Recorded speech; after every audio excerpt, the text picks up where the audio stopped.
Welcome to Flat Earth Debate, Uncut and After Show.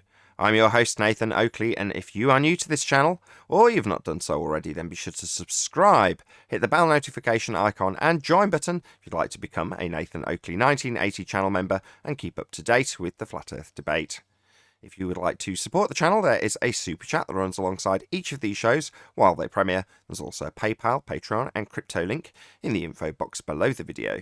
Speaking of Patreon, I'm going to do a quick shout out to all of you who do support me on Patreon. So a massive shout out of thanks and appreciation to Guns of Navarone, RMP, Troy Shuker, Bowsnail, Joseph Pizarro, Samson, Maris, Mobile Mac 777, Neo the One, Lost Cat FE, Rob W, Open Minded Reese Pound, Del West Watson, Mike, Muted, Dick Earth Skeptic, NA Literalist, Maria Neelands, Unbelievable Productions, Blue Ridge Ranger, Rob H, The Real Gabster, Windrider, Liam Nedrick, Abraham Mohammed, Dave Rakia Gafford, Naibai, Adrian Quintana, Skeptic936, Life is Short, Fireball X, TheFlatEarthChannel.com, Texas Mike, Edwin Johnson, Kirsten Smith, Alexander Main, and David Wayne Foster. So another massive thank you to all of you for supporting me on Patreon. Now I'm going to raise the mic on Discord and Google so you can enjoy their conversation while I set up for today's live show. So I'm going to put up find it here first. What the heck? I'm going to put up some slides for us to talk about the umbra, penumbra, and an eclipse versus how the sunlight's supposed to come to Earth the way they say it. So it's a contradiction. Cool. Where are you posting them in Ballbusters? No, Master B, but just give me a second. I have to situate them first. Okay, I found them. We can have a little fun with it. Go to...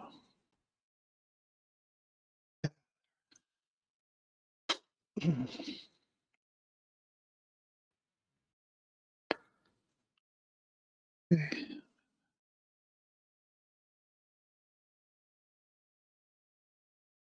Is it in respect to the discussion we had yesterday about parallel and converging light rays and how it doesn't work in their depiction? Yes, and they're talking from two sides of their mouth here when they do this. I mean, I've heard them say it's impossible to get angles and have the sextant work if the sun rays are not parallel. So they're already admitting that doesn't work with diverging rays. But that's what we see is diverging rays. And that could only work on, the funny thing is, sextant works on a flat surface no matter how the ray is, because you got a true 90-degree there, right? You've got your 0 and the 90, and you get the angle in between where the star is. So your plumb position, your zenith, all that. But sextant could only work on the ball, according to them, because of the curved surface, if the sun has to come in a parallel race.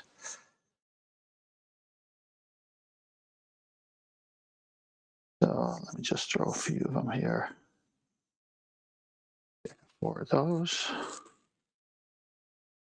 Don't post them yet, but I'm going to post the first 4 and then we'll contrast it with the other one.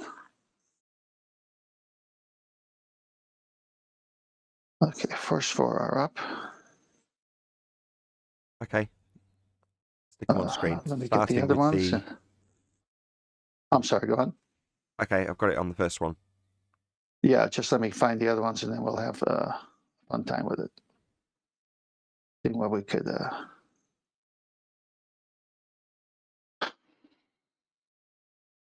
Okay, ready when you are. Okay, not yet. I'm still trying to get the other. I'm still trying to get the other pictures in there. Okay, so here, let me get this one. We got that one. We got this one. That one. Okay, next set of 4 coming, and then I got one last set.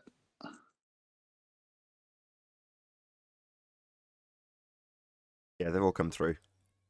All right, so one more set, and I'll be ready to talk with you.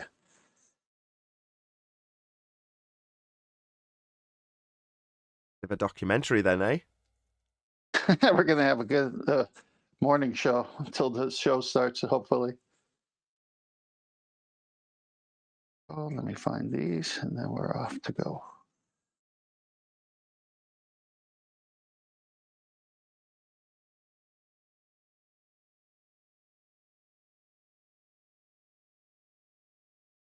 Got a bit of an audience. There's a few people in Discord listening in. Yeah. Perfect. I'll do that one.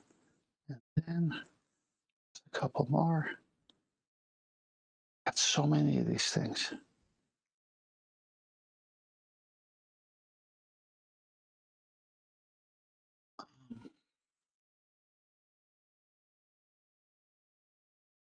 I mean, that I'm not in the right place for it, but we'll just go with this because I think it makes the point anyway. Try that one.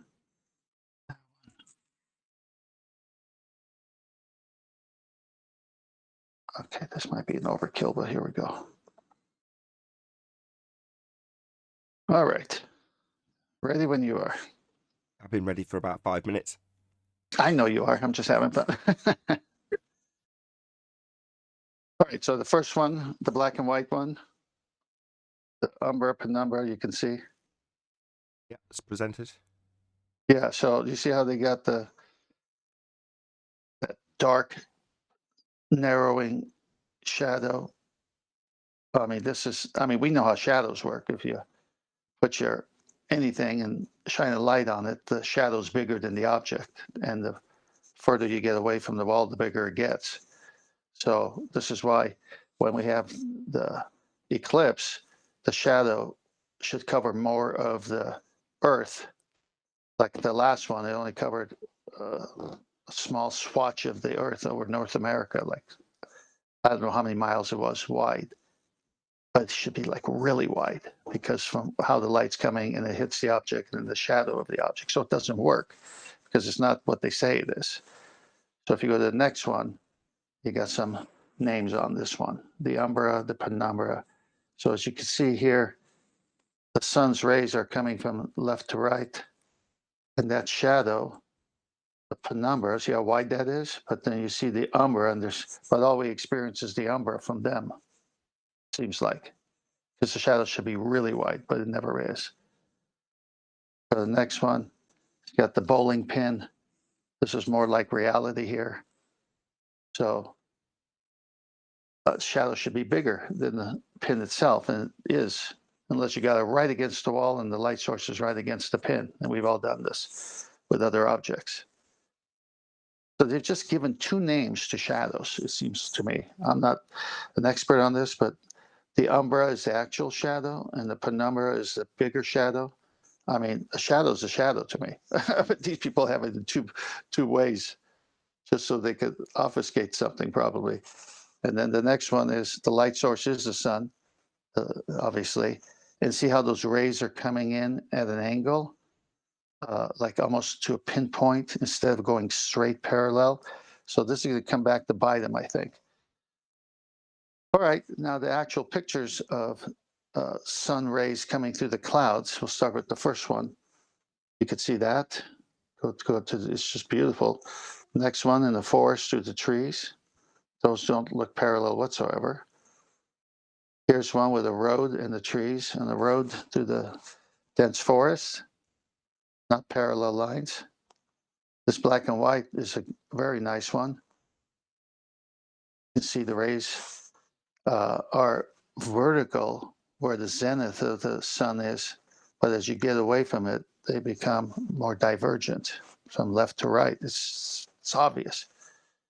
And now if you go to the cartoon figure of a transversal, this is why they take, I think you can probably add to this more than I can, how they take everything to the center of the earth for their measurements. So in order for that to happen, those two parallel lines are sun rays. And the one at the bottom is going to the center of the earth. And if you're on the one at the top, that's going to give you the same angle, but the light has to come in parallel. And then the next one is, of course, Aristophanes, I believe is his name, when he took the shadow from Cyan and Alexandria, this whole concept those rays have to come in parallel, but they don't, as we've seen already. So the shadow is just a shadow because where the sun is versus the pillar is what causes the shadow, and it doesn't prove you're on the ball at all. It's just right overhead is zenith, 12 o'clock position, and there won't be a shadow because it's right over you, just like that one picture showed of the sun ray being vertical, but the rest were going divergent. Then we have a drawing from a guy who's a navigator. I took a screenshot of the TV, and he shows how they do the sextant on the boat. And this is a beautiful example of that portable, foldable tangent plane that they need to use.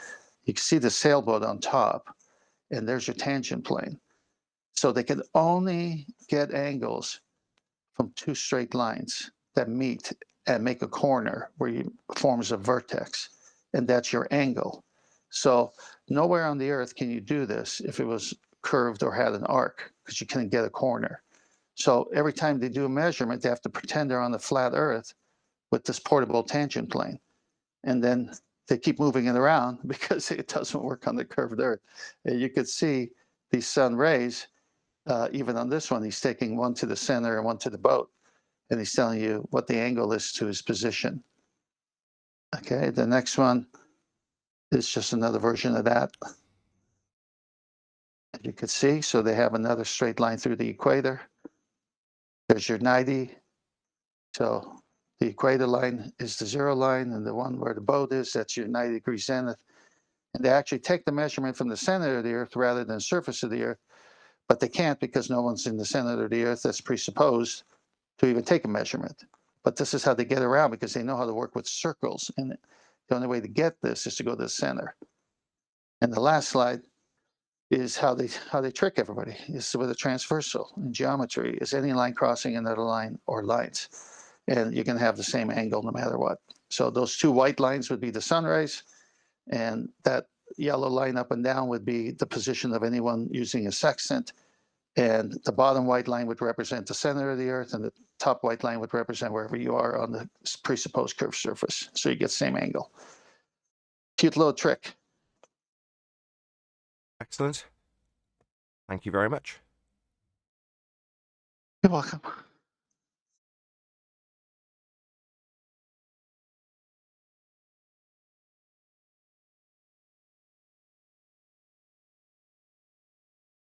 Yeah, you just need to add the R value to your transversal. Then you have to have your intersecting lines. Mm-hmm. But nobody does it from a presupposed center of a sphere that we don't live on. It's an imaginary world. It's just because it wouldn't work. Right. They have to do it prior to any measuring. Hence, they have a zenith, and the zenith is then back engineered to be referencing a presupposed spherical Earth by way of datum. So, yeah, you're only ever going to move forward with actual flat. And they often disclose it, right? They'll say, consider the world flat when you're doing this. Considering the Earth is stationary and the stars are moving. Other disclaimers like that. Exactly. They say it on the YouTube videos. They say, when you do this, do what the ancients do. They assumed the stars were moving, not the Earth. So when it goes to actually calculating and going to the nautical almanac to see where the geographic position of that star is that you took a sighting with the sextant, they say you got to assume the Earth is stationary. Right. It's amazing how much of that they just let out. Well, it's got a function, right? They have actually got to do stuff. We have actually got a function on the plane that we live on. And therefore, as much as they can tell you that we're presupposing it's working on a sphere and then we're back engineering it into a flat map just for ease of use, in reality, the world's flat, the map's flat, you use it flat, you navigate flat. The only thing that deviates from that is the presupposition that they'll declare when they measure the zenith. And they'll say, well, that zenith is pointing towards the centre of a presupposed spherical Earth. Moving forward, we've got a tangent. That's obviously to assume we're on a sphere. Plane being the flat surface they're actually going to use. That's it. So they figured out with the trickery how to do it with a circle going to the center and getting where the lines meet and getting the angle and superimposing it on the surface. But they're in trouble because the sun's rays do not come in parallel as seen with actual observation and pictures. And then when you go back to their eclipses, they show the sun rays coming in at an angle, never straight. Right. Talking that two sides out of their mouth. Indeed. Like with most things. It's good to be on this side of the argument, huh? I would say so. It's fun because with the show you have and with all the different detailed topics that we've gone into, I've been thoroughly educated, much more than if I tried to do it by myself. Or, I mean, you couldn't find a course in college about it, that's for sure. And then when I sit down to talk to people, there's so much confidence and ability to overcome the basic questions that anybody has. And even if it got intricate, we've heard those on the show, so we can recall those and say, well, what about this then? And what about that? So they just look at you and like, where'd you learn all this? What's going on? I go, oh, flat earth debate show, man. What do you think? I think there's a lot of pain on the globe side of the argument. Now, Has to be. their pain is only there when there's nothing else to distract them. Then they come here, chat or whatever. So, in societal terms, there's less for them to concern themselves with because there's plenty of other things to be distracted by. So they're not particularly concern themselves. But then when they get a brief moment and they think about the world that they actually live in and, the cognitive dissonance starts to play on them, they want to come and tell flat earthers that they're stupid. Yeah.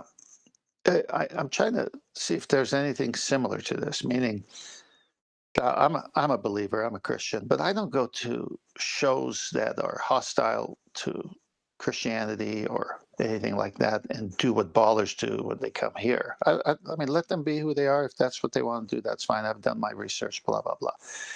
But this is a unique thing. I mean, we're talking about, here's a show saying the nature of the earth is something that you haven't been taught and they've lied to you.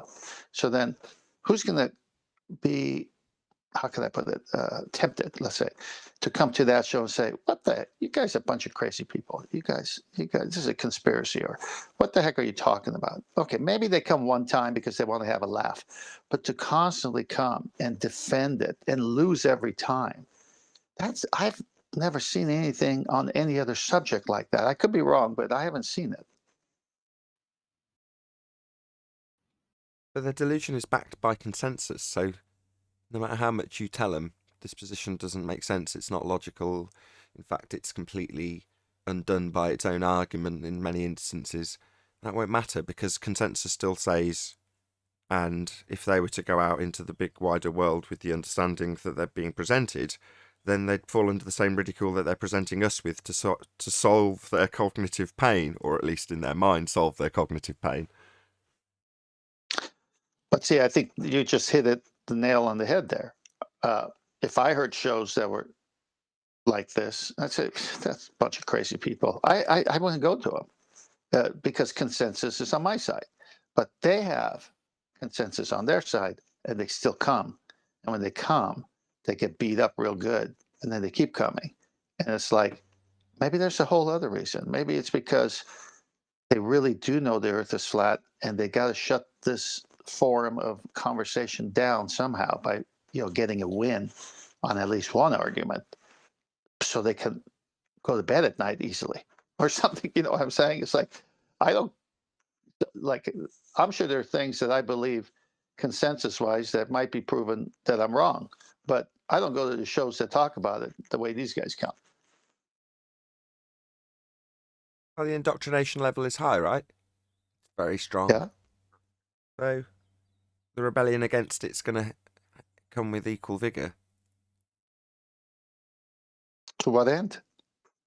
Well, that's what I'm trying to find out. I've been asking that question over the last couple of days, haven't I? What's in it for them? Now, that's a really, really simplistic way of boiling down what I've been trying to tease out over the last couple of days. But at this point, for the people who are in the trenches, because we don't get to see enough of the mainstream. You normally doesn't come here, he doesn't get exposed to the show. So we are just in trench level, and that's our plight in life, and you just have to accept that. Nevertheless, at that stage, when they've had the blue pill stolen from them in their mind, or however they want to perceive it, then what's in it for them? Is it just the societal conformity? And in some instances, they're being paid to maintain and even create some of these stories that we have as our rhetoric in current society. Is that it? Is that all that they have as a benefit? Because if so, we're dealing with very hollow, empty shells of people who don't see the joy life can provide them. They want the consensus. They don't want to think. And, those people in many ways are just, like I say, empty shells, husks of people that you don't need necessarily concern yourself with because they're beyond concern. Most people who don't want to think are afraid of the answer they're going to get. So they lock themselves up in an imaginary shell, zip up, and protect themselves. These trenches are coming in here because they are thinking about it, and they can't just excuse it from their conscience. They have to defeat us because it is bothering them. Yeah, and somehow mentally defeating us in some way or attacking us personally gives them a perceived win and soothes their pain for a few moments. Haha, I beat Nathan Oakley in an argument. And that's what they're left with. It's a distraction. It merely distracts from the overriding nature of reality that's being debated. And it's just a distraction for a few minutes. Well, I didn't defeat the argument, but I defeated the person. I showed that person to look stupid, and that person's promoting the idea that the earth is flat. Therefore, I win. Therefore, my pain is resolved for a few moments. Hey, Arwin. Hey, Arwin. Hello. You're a minute early. Yeah. Well, since Nathan was complaining about it so many times. I did complain about it a lot, and I'm grateful actually. I was going to just about to took the words out of my mouth. I'm very grateful that you've come a little bit early because it's just so distracting when you're doing the intro and what you're hearing is bling bong, and then it starts flashing on out the corner of your eye when you're trying to look at the camera. So But I'm grateful. Don't you turn off the sound for that or something in the moment? I've already got about 20 buttons to press while I can't even look at them because I'm looking at a camera. Oh, right. Okay. So, much as I'd like to mute yet another line or, I don't know, no, I'd rather just leave it all open so that when it actually starts, it starts. And when people say hello, you can actually hear them.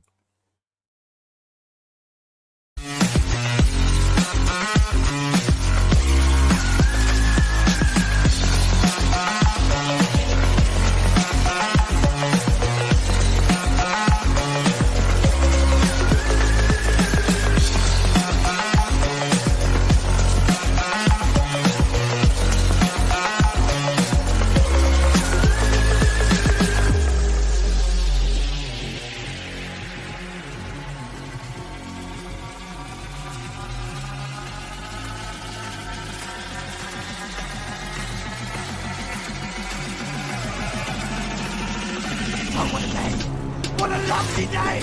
Welcome to Flat Earth Debate Live. I'm your host, Nathan Oakley, and if you are new to this channel, or you've not done so already, then be sure to subscribe, hit the bell notification icon, and join button if you'd like to become a Nathan Oakley 1980 channel member and keep up to date with the Flat Earth Debate.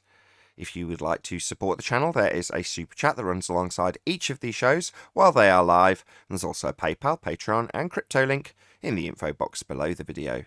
Most importantly, if you'd like to join the discussion, simply mute the page you are currently watching, then click the link in the info box below this video to join the panel and express your views on the nature of Earth. If you do join, please don't swear. If you do, you'll be ejected, and if you are, please don't try to rejoin the stream using sock accounts. You'll be warmly welcomed back on the next stream. Please also share the show on social media. Sharing the show obviously increases the live audience, but this in turn increases the chances of a more diverse panel. So please share the show on Facebook and Twitter. One last time, if you're new to the channel or you've not done so already, then be sure to subscribe, hit the bell notification icon and join button to keep up to date with the Flat Earth Debate. Now we are joined by Neil, 10th Man, Arwin, Chocolate Saiyan, and a whole bunch of people in Discord. So welcome one and all. Good morning, everybody. Good afternoon. Yo, good morning. I could have sworn Neil was here, but obviously not. Hello, everyone in Discord. Everyone. Very enthusiastic. Hey. Hello, good to have you all. Hello, Adam. Afternoon, everyone. Afternoon. Hello. Right, What's up, Adam? I think we're gonna All right, Doc. hopefully carry on with the conversation if it doesn't get completely disturbed in terms of flow by the housekeeping questions, in terms of baller motivations, because it's sort of spilled over from yesterday's show. And I just think it's an interesting subject. So we are going to rattle our way through housekeeping, obviously, but hopefully it doesn't completely disturb the flow from the pre-show. Anyway, any evidence of a physical, geometric sphere edge, horizon formerly known as Earth curvature? I never claimed that. They never claimed it, but they have to gain our trust in order to just talk about it again. But they never claimed it, though. I thought they did at one point. They called Earth curve. It's No, absolutely the No, but cornerstone they of say the... they don't now, so they have never claimed it. For clarity, but trench levels that come to the debate now say words to the effect of, or to quote Tim Osman, nobody claims the horizon is Earth curve. However, that is the cornerstone of the claim that the Earth is a sphere. Now, we have defeated the argument with the Black Swan, and their rebuttal is to say, well, no one's claiming the horizon's Earth curve. Meanwhile, Earth curve maths saying this sphere edge is getting in the way of boats and buildings. That's the horizon. That's your Earth curve. Yes, you are saying that. It's just been demolished. Any evidence of axial rotation of the Earth-based variety? None whatsoever. And as we discussed on the pre-show, even when navigators use that beautiful tool called the sextant, they have to assume the Earth is stationary and the stars are moving. So go figure that one out, boys. Well, the clouds are moving really fast in one direction today. So maybe now the atmosphere is more as it is, so that the Coriolis effect of the Earth spinning underneath is finally revealing itself. Yeah, but you said the clouds are moving. Yeah, because the Earth would be spinning underneath. Really? How's that If the Earth were spinning. work? Now, I'm just suggesting that now it happens to be, the wind happens to be blowing very persistently and quickly in one direction. So maybe now the Earth curvature, the Earth spin is revealing itself more as is, right? Just How like- was it yesterday? Was it calm yesterday? No, was also blowing. Well, was it calm ever where you live? Yeah, well, during the summer it was kind of nice. So is the Earth stopped then in the summer for you? Well, or the air just decided to move more in lockstep with the Earth during that period. Oh, so if the Earth is moving, what else would show us Coriolis? Well, everything that would be in the air Like a would drone? probably now drift with the wind. Like a drone? Yeah. Okay, how come we don't see that? Well, if you put up a drone right here outside, you would absolutely see it drift. I guarantee it. Today, because it's windy, right? Right, because now you can see the Earth spin for more as it is. Right? You're a fun baller to talk to, Arlen. I know, because I actually am proficient at it and not just fooling around. All right, I'm going to attempt to read out what a chat participant and member, Desmond Hume, has said, right? I'm going to try and read it. The horizon is refraction of the ocean blue in open sky, the firmament above. Psychophysical survey light, if I've said that right, is a rare induction coaxial ether torsion perturbation. Oh my god. I can't even read this. So many words that I don't... Modalities. Modalities, radiation, high energy, quasi-matter, gamma radiation, EMR, 0-point hard light. That's the most beautifully and convoluted string of nonsense I've ever heard, David Hume. I'm sure That's technobabble poetry right there. it's just. I hope that hasn't actually got any sentiment of meaning behind it, because if so, that's gonna be really insulting what I've just said. But hopefully not, because it was just beautifully nonsensical in every respect.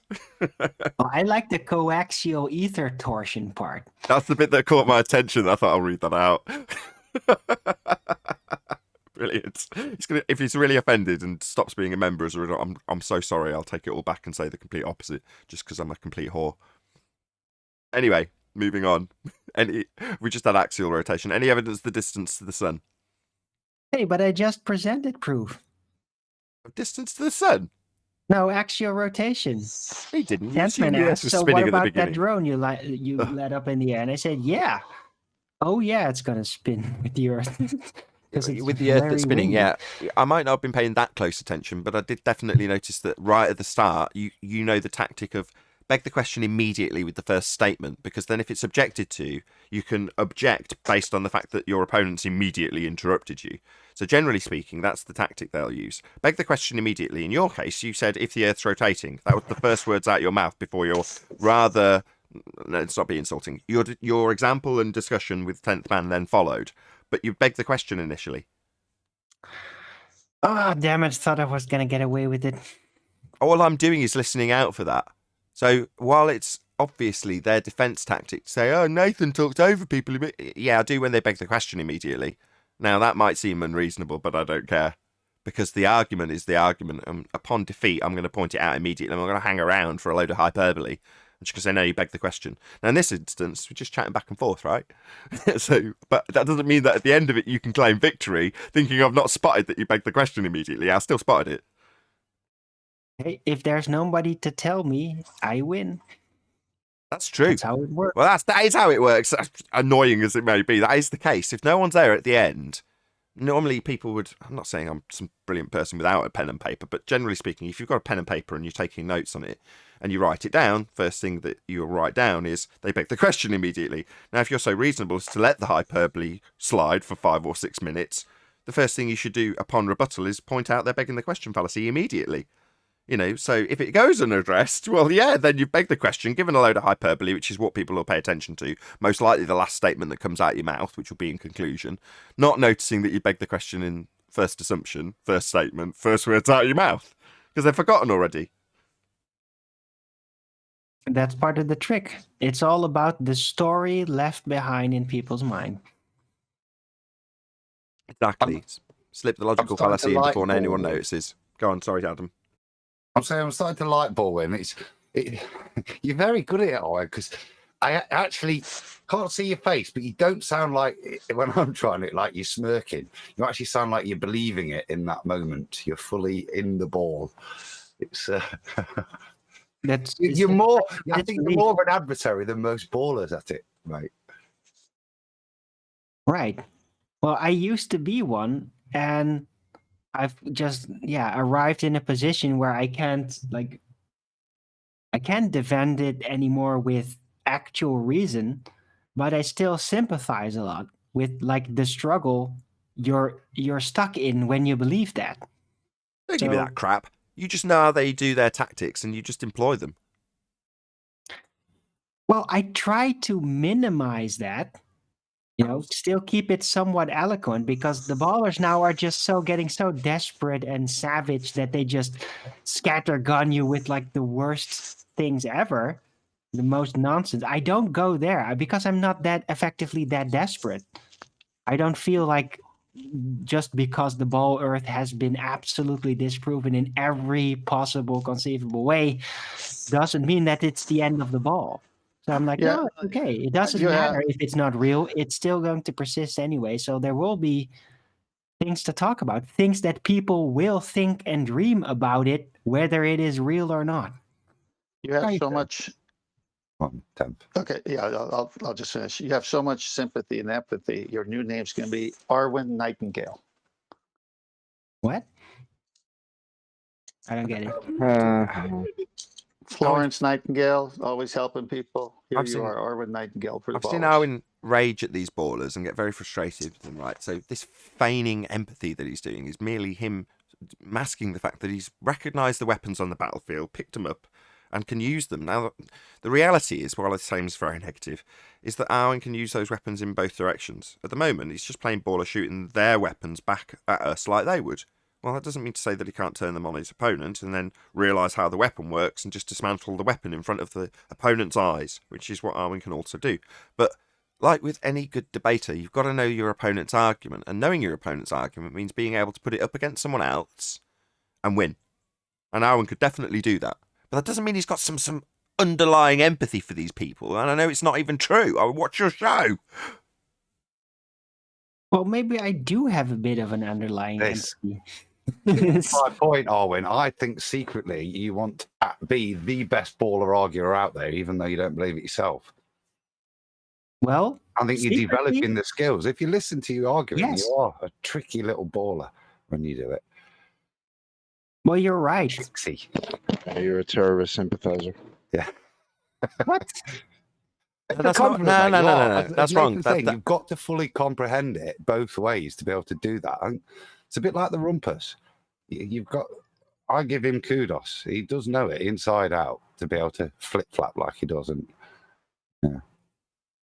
Right. Yeah, I agree with that. It's just that, in a way, I think that the Ball, Earth, and all of this is an interesting game. I just really like the game. I don't, just because I figured out, oh, it's just a game, doesn't mean I just want to throw it in the garbage can immediately. Then again, all these people trying to reify it back into reality, that's where things get a little frustrating and annoying, and all the bad behavior starts to pop up, and the religious indoctrination effects and all that, right? But as a concept, I learned to appreciate it really well. It's almost like I was so good at playing with it as a kid, so good at imagining it and translating the ideas. It's like I can't throw it away. It's like I was too good at it to throw it away completely. But I'm not going to fool myself into it being the actual reality anymore, though. Not really. I'm not going to go there anymore. I can't. Not I've really. learned too What much do you mean, not about it. really? You sound like you're saying you shouldn't, and I won't. Like some drug addict, I will never do it again. What do you mean? I wouldn't inject it until you phrased it that way. What? Just... Well, It's like no, a pair I'm of being old blue serious. jeans with a bunch of holes. You just can't get rid of it. I don't want to throw it away, but I'm not going to believe it to be actual reality anymore. It's just a really cool game. A little bit of crack's okay. I'm not going to throw the crack pipe away. It's just a game. It's just a bit of fun. Crack pipe? No, but I'm not smoking that. I'm using it by analogy to the globe, and it sounds like you've got a mild addiction to it. Well, playing around with it, yeah. Red globe. Well, A virtual globe, the globe No in one's- our minds. Arwen's just given 10 minutes disclaimer about how he doesn't reify it, so I'm not going to claim that's the case. But like somebody who gets too immersed in a role-playing game, right, online or on a board or whatever, right, sometimes it can be unhealthy. Now, I'm not even suggesting that's the case with Arwen, but again, in this regard, there's going to be plenty of people who will immediately empathise with Arwen in this regard and go, yeah, I know it's not real, but... Like, this is a nice segue, actually. Maybe we're again going to go housekeeping for this. But maybe that's one of the things that people will be reluctant to actually disclaim their understanding about the nature of reality, because societally it's frowned upon. You mean publicly? Yeah, if I you mean, go generally. against it, then right. But this seems to be much more of a social understanding, like the way of communicating with one another, not so much an internal monologue. Right? It's like not done to start going against the globe, to pop that bubble, to break that spell in public, like a social effect, rather than somebody's internal figuring out what reality is. You know? Not everyone has that. That was something that JLB pointed out a few months back that I was like, I wonder if that's true. I'll ask a few people and see what they say. And he turned out to be right. Based on a very limited, research group on my part, but by the same token, he generally presents his own research data to show why he's come to the conclusions he has. But, sorry, just so people know what I'm talking about, not everyone has an internal dialogue. And if you're unaware what an internal dialogue it is, as follows.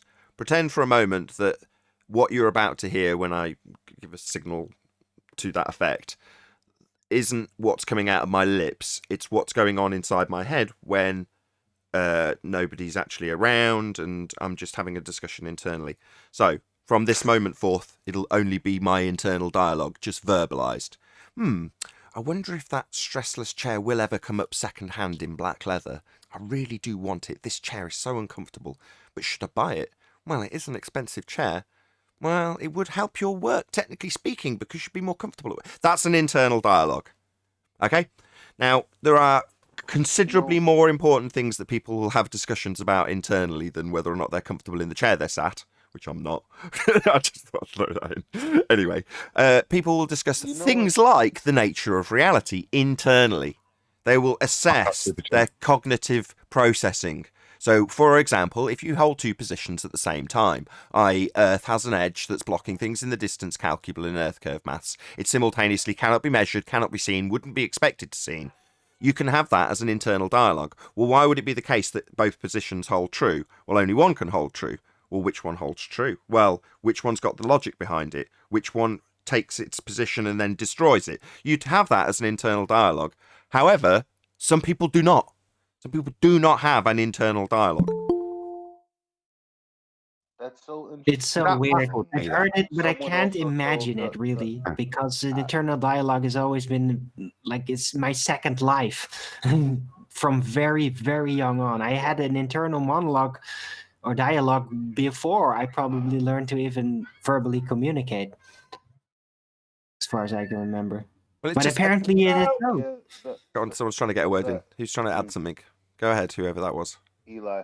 Go ahead, Eli. Yeah, that's interesting because I was talking to someone a few months ago, and they were telling me that people can't imagine. Like, there's some people that can't imagine like motion picture in their mind, and I was like, get the hell out of here. He's like, no, no, no. They don't have the ability to make pictures when they're hearing people speak to them in their mind. I was like, that can't be a thing. But just like you said, I started asking, around, and it turns out that that is the case for some people.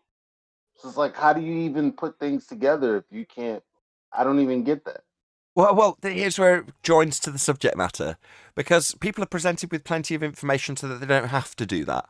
So that those blanks, if they were ever to be internally verbalized, have an internal dialogue about them, well, that isn't necessitated if it's already been resolved mentally. It's just stuck in the back recesses of your mind and never to be concerned about again. Concerned, right? Well, they don't want necessarily people concerning themselves with people that they aren't being educated in or following a narrative on, and therefore just present the answer on the Discovery Channel to most people. And rather than them having a little internal dialogue while they sat down reading a book and pondering for a moment, if they're permanently engrossed with the TV and what it's telling them, the TV replaces the internal dialogue, right? It tells them what to think and how to think it, what to be scared of, what to be happy about, what to rejoice, what to clap about. Kid you not. So the internal dialogue can be replaced very easily. Yeah, it usually is, and we run into it on many different subjects, don't we? But it's one of those that the consideration of the internal dialogue, when I think back to when do you become acutely aware of it? And you think, well, I remember somebody talking about on a movie about them talking to their microwave, or it was on a TV show or something about that. And they were discussing it with a fellow character and assessing whether or not they were nuts. It was extremely frowned upon. This person was portrayed as a bit kooky because they had a conversation with their microwave.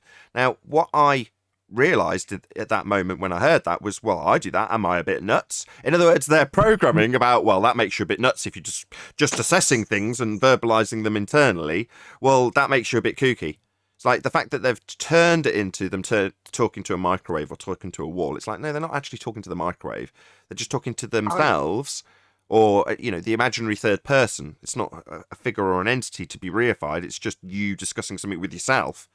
But that was, like I say, very, very, very frowned upon.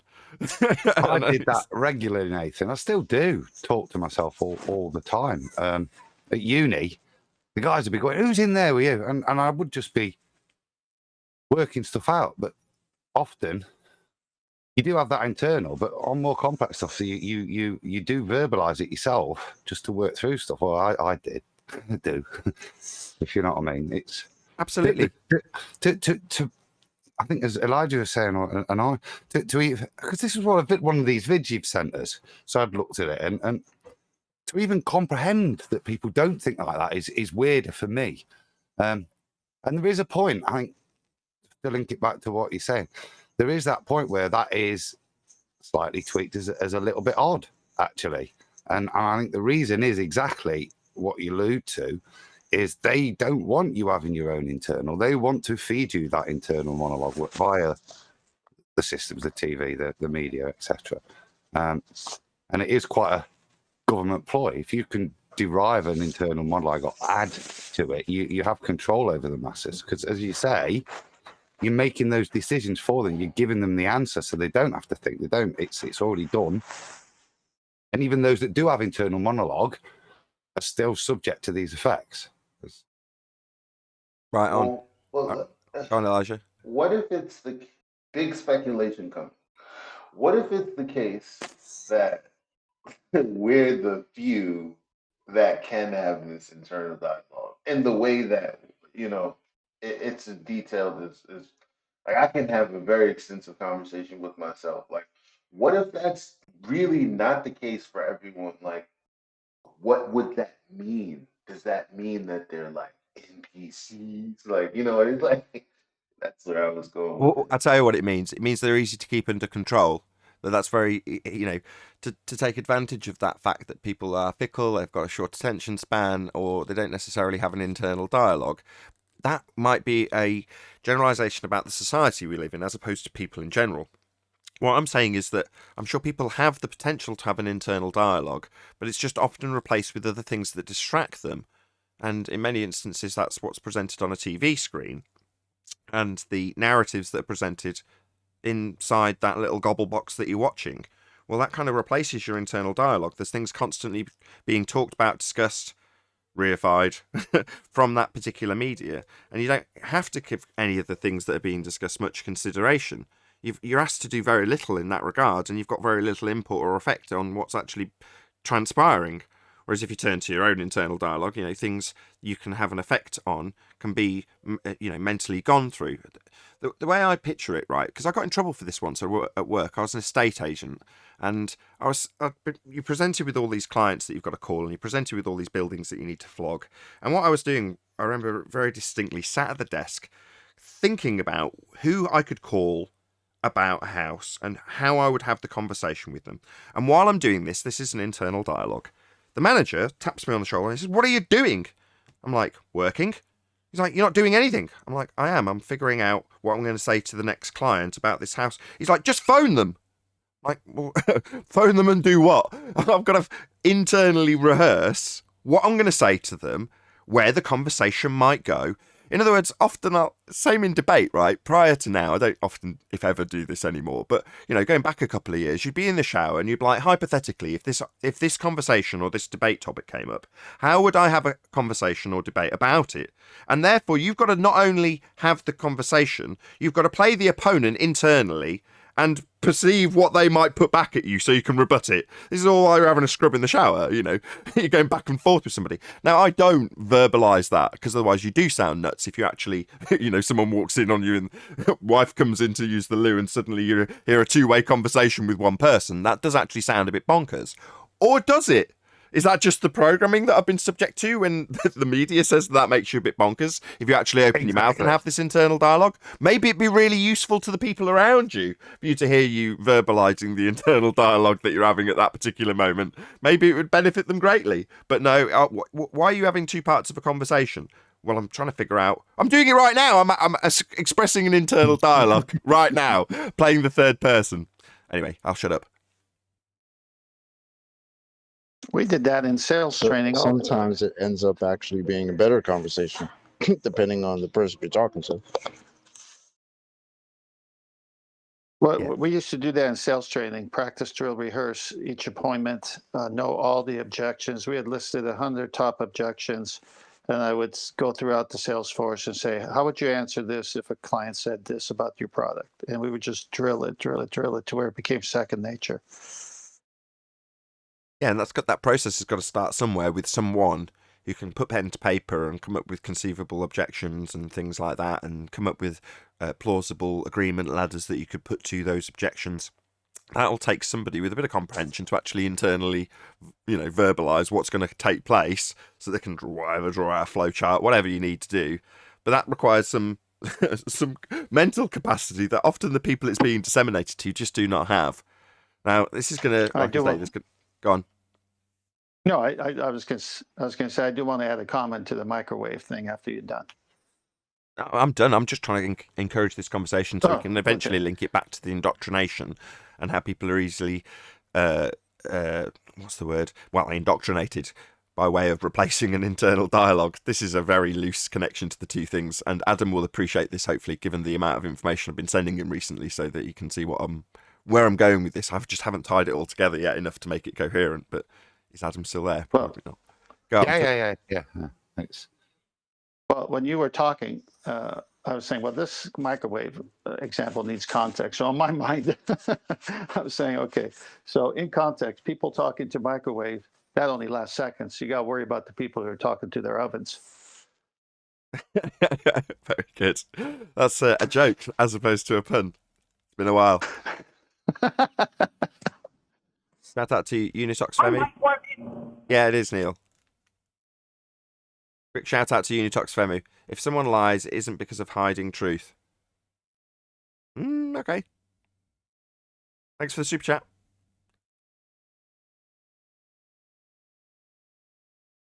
So, yeah. Smash that super chat. Yeah, Nathan needs a new chair. I've actually had some good news about that in terms of generating, I'm not going to call it an income, but certainly something. But we'll come to that as a side subject. Might even get discussed in the after show. Till it gets implemented, that is. Then I'll plug the hell out of it. Anyway, we were talking about the psychology of being brainwashed into being a baller. Yesterday it was about the benefits of actually being one when they come here with their cognitive dissonance. What's the benefit of fighting for your cause? What does it give you in the end, other than a bit more social acceptance, therefore less concern with the status quo that you're bucking if you in any way verbalise your reality appreciation?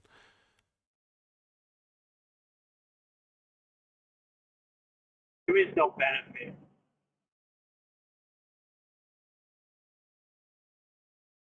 Well, unless you find that you start having an internal dialogue about it and it sends you crazy, and you're like, I don't want to be considering these things.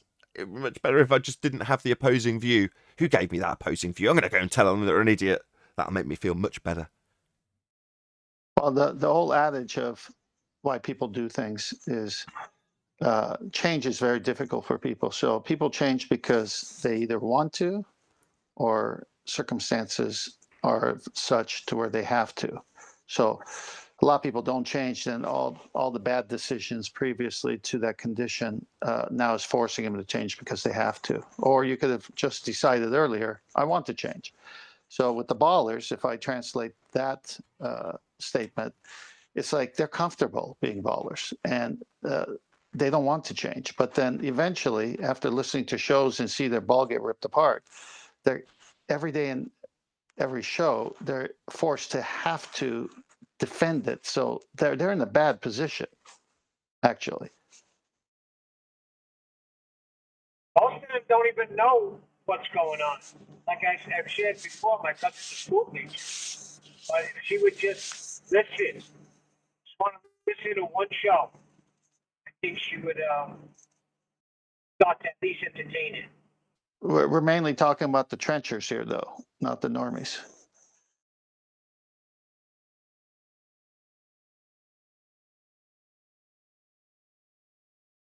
I was on mute. Yeah, exactly. Why would they not care? In other words, just get on with their lives. When I start speaking flatter to academia.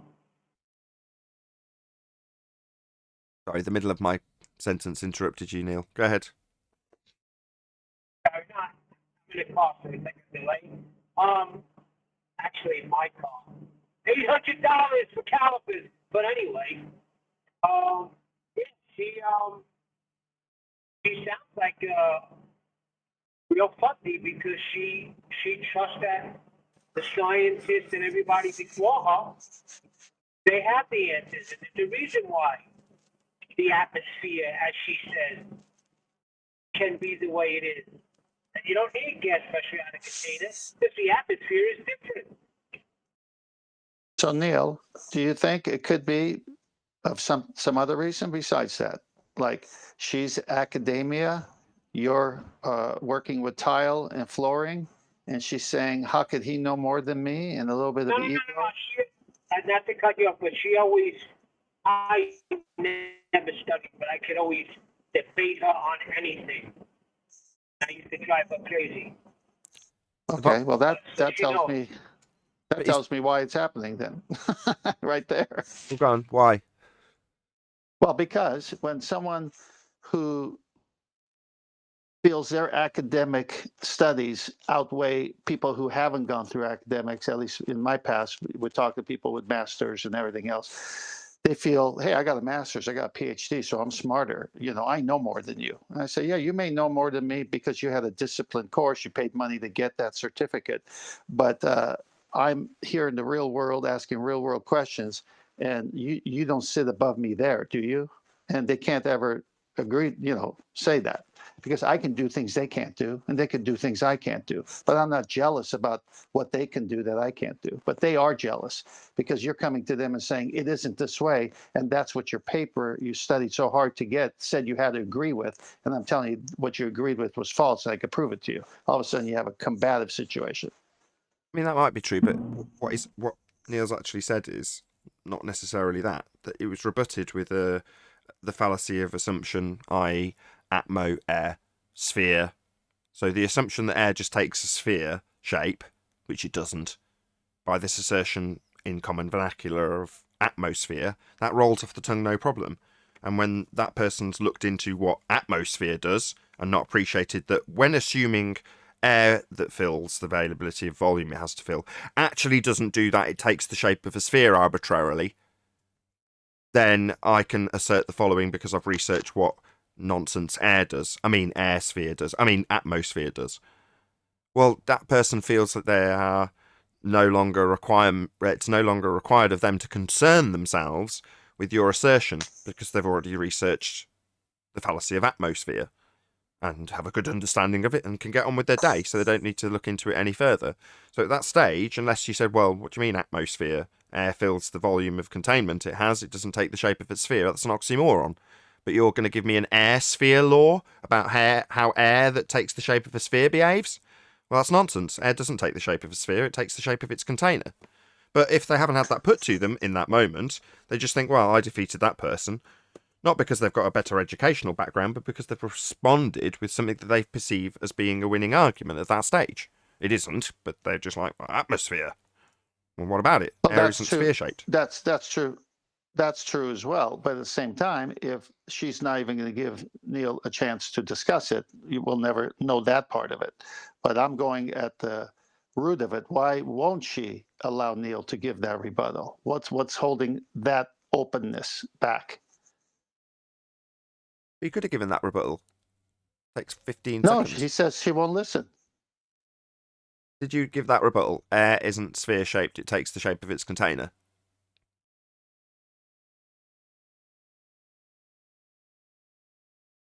Arguing with somebody about brake pads. You there, Neil? Calipers. Yeah, he said that if she just watched one flat earth debate show, she'd see it. So he's having trouble getting her to the table, I think.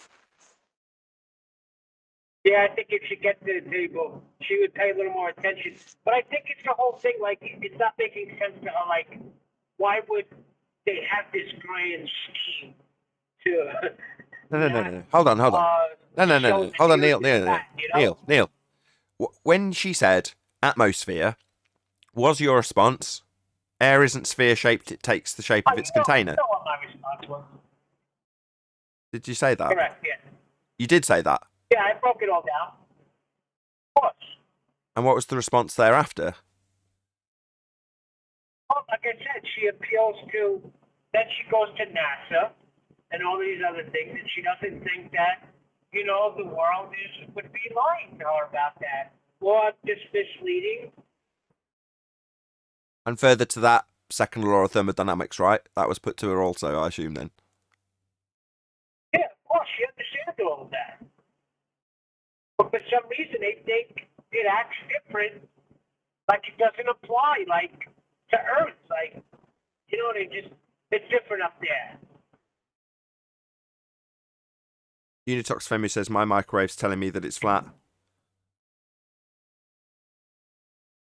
But that, Unitox Femu from the super chat says his microwave is telling him it's flat. I gotta Can I check just what come mine back to says. that a bit, Dave? Right? On that, I was, with regard to the internal monologue, and really Dialogue. in terms of flat Earth. Dialogue. Yeah. Mono No. is one. Yeah. Sorry. It is mono with me, really. I'm not that schizophrenic. But Why aren't you responding? Why aren't you saying anything? You should talk to me. Talk back. I was just looking at it, and in a simplified version, and I just looked up a little political thing.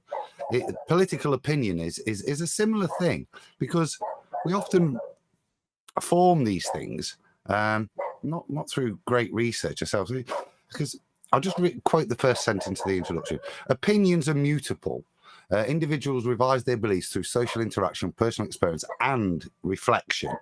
And that's the important point. Now, along with political opinion, I think if we're honest, we think about normies, the whole world.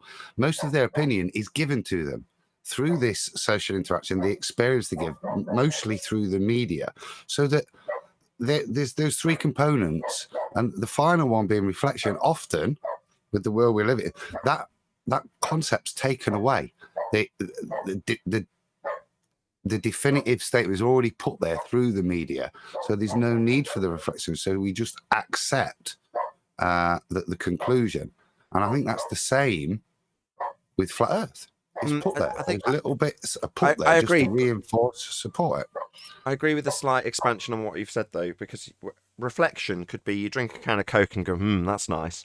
That's reflection, right? So they've just missed out a step. The internal dialogue, the internal discussion, the contemplation stage has been immediately removed. So it's contemplation and then reflection.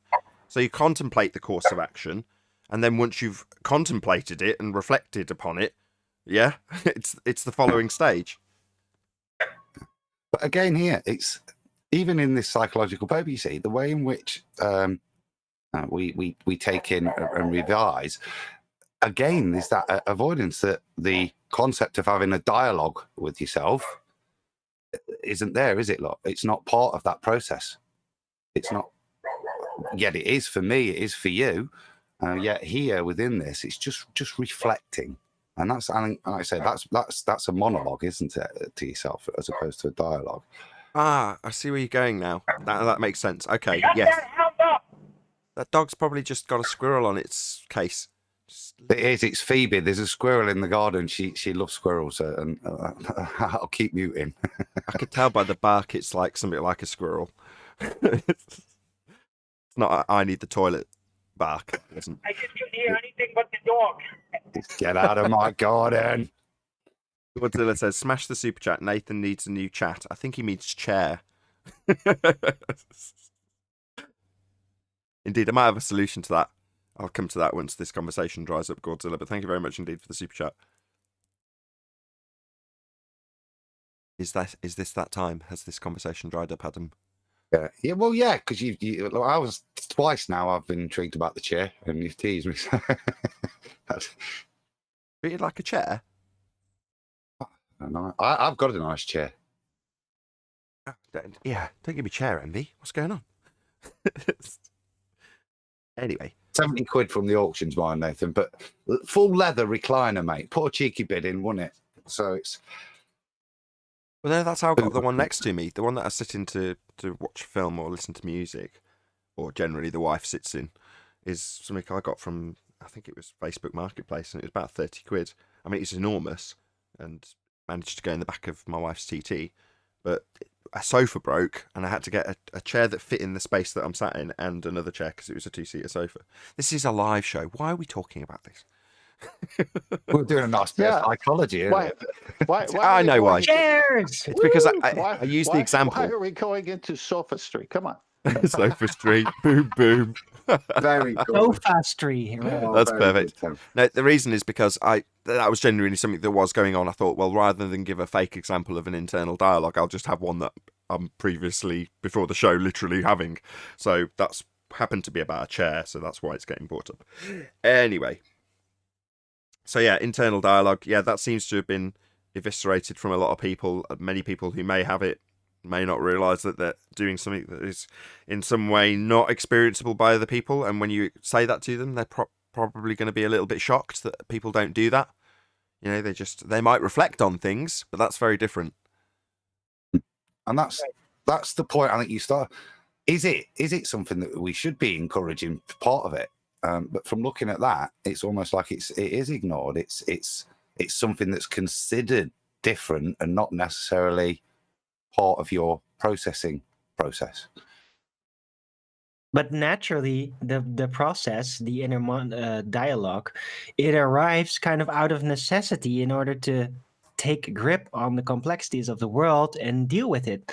While if you grow up immersed in the feeling and the sensation that you are being provided for, people will tell you what to do and it works out great, then you might hang on to that mechanism and in the process not develop an inner monologue, an inner dialogue properly, because you just never needed to. You never needed to do that to overcome challenges. You just had to follow the program. And then eventually you end up with no inner dialogue mechanism. Yeah, exactly. I mean, further to that, I then looked into whether or not it might be the case that, you know, on a previous show we discussed psychosis, but internal dialogues could be considered one of the symptoms of schizophrenia. I have hearing voices, right? So I looked down that path. I'm like, well, maybe that's another way of them back engineering some mental condition to, you know, get some of the benefits out of that mental condition because they're useful to them. And if you can engineer that into society, then they've got the useful benefits that they might have. But upon looking at it, it seems that people who do actually hear internal voices that are not their own also can describe, and I found it took a long time to find this, but I didn't want to come out and say it in case I was wrong, and I am wrong if I did say it, but they still do in some instances experience an internal dialogue, i.e. a discussion about what they're going to be doing that day, or something that might be a financial concern that they're going to look at excuse me, and they can still do that, but also hear on top of that a not helpful voice that isn't theirs and they have no control over. So it's not like they're the third person in my example. This is something that a schizophrenic potentially could have also, on top of also having an internal dialogue. So I did find a video where a female schizophrenic literally discussed her internal dialogue alongside the voices she was also hearing. So I'm like, okay, well, if you can describe it in such a succinct manner that I can definitely perceive you do know what an internal dialogue is, and you can also distinguish that from something separate, which is your schizophrenic condition and its manifestation in terms of a fourth person, let's call it, voice, or even a fifth person, you know, but let's not get into that. So yes, Alwyn, I think you're right, but just in case anybody else wants to go that rabbit hole, I've already spent the many hours looking into it to prove myself wrong. It's not them back engineering hearing voices delusion and trying to use it as a potential to get something out of people by way of a control mechanism. I don't think that's the case. The dialogue's still with that yourself. happen, actually. Oh, sorry. I was going to say the dialogue is still with yourself, isn't it? It's still yourself. You're not discussing it with another entity, and that's the point of schizophrenia. It's almost like another personality, isn't it? It's the same personality. You're just dialoguing with yourself. Do you know what I mean? But it's with yourself. Yeah, but it is with yourself from another perspective, though. I do a lot of inner dialoguing, and I actually address it as something else sometimes. Even though I know it's derived from me, it's just I separate myself, my conscious position from it in that moment, right? Where schizophrenia really comes in is the inability to control the inner dialogue.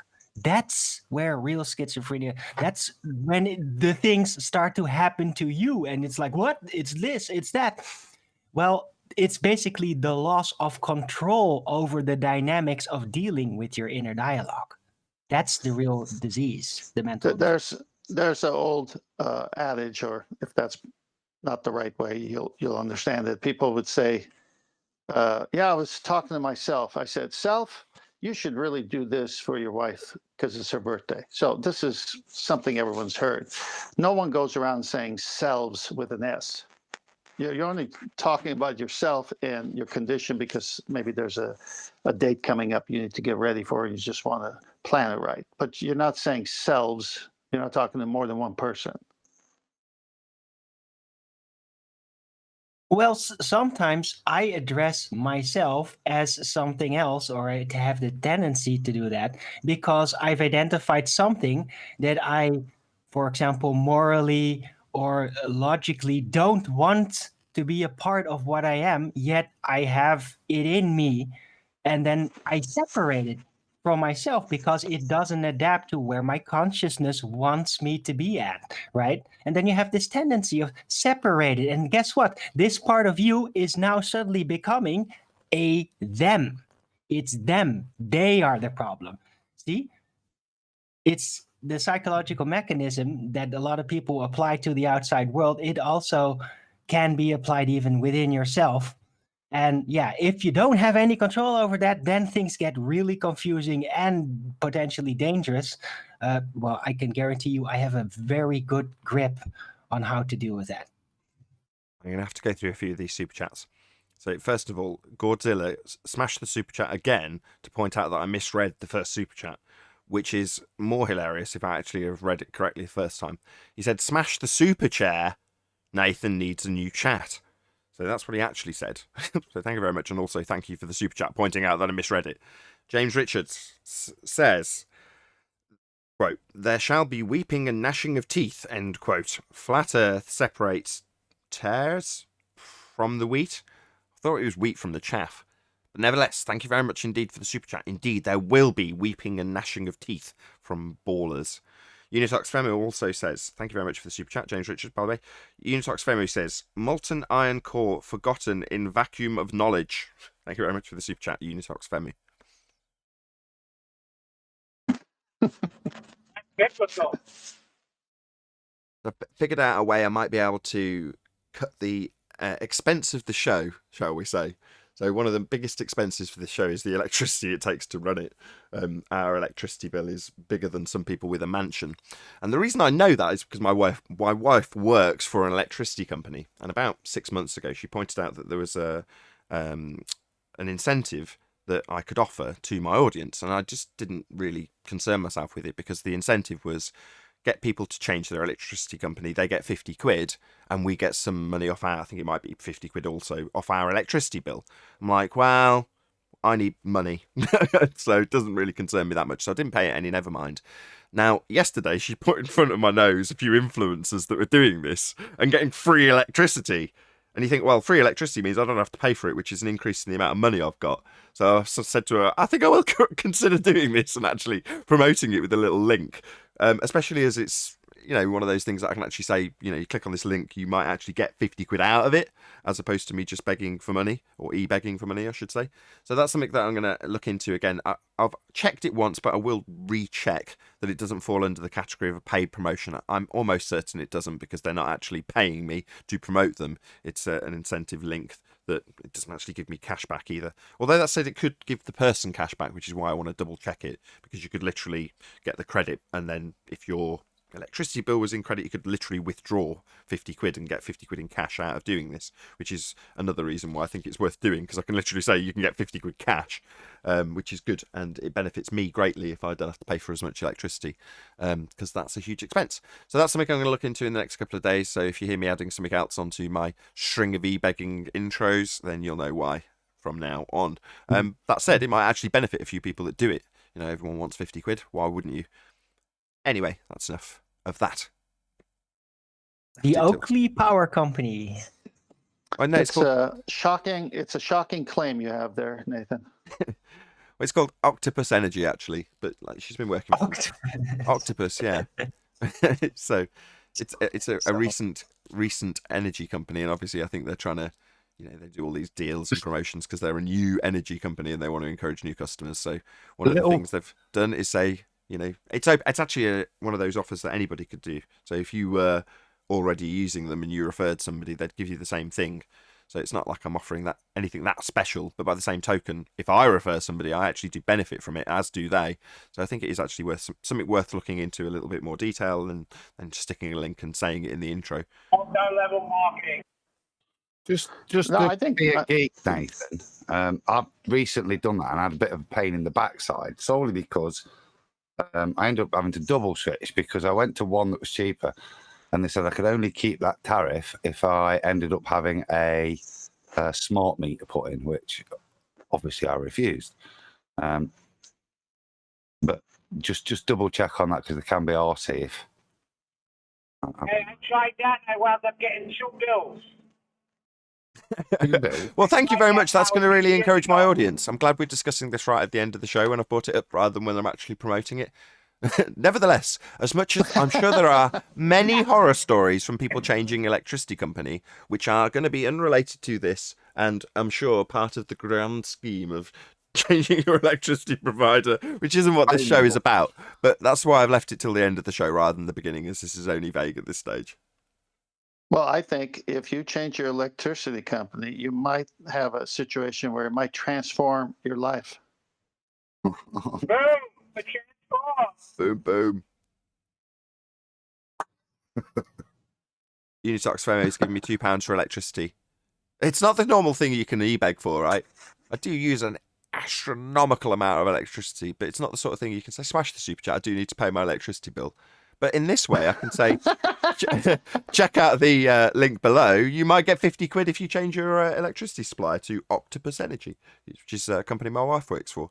I'm not getting paid to promote them, but by the same token, I will receive an incentive. So it's something that I have to check into in the rules and regulations of YouTube, terms of service, to make sure I'm not violating anything if I do actually receive a benefit from promoting this promotion, if that's how it's phrased.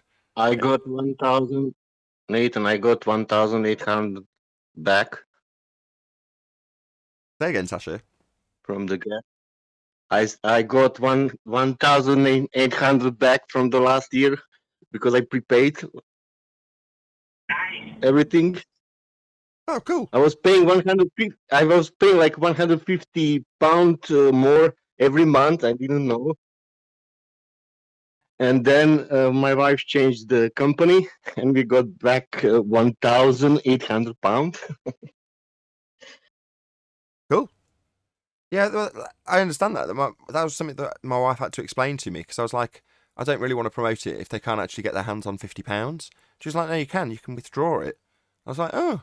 So literally I can say you'll get 50 quid out of it, and they could actually get 50 quid. Obviously, if they're in tons of debt to the electricity company, then they're not going to get it. But nevertheless, I was like, well, okay, so you could actually literally go and get 50 quid off changing the company.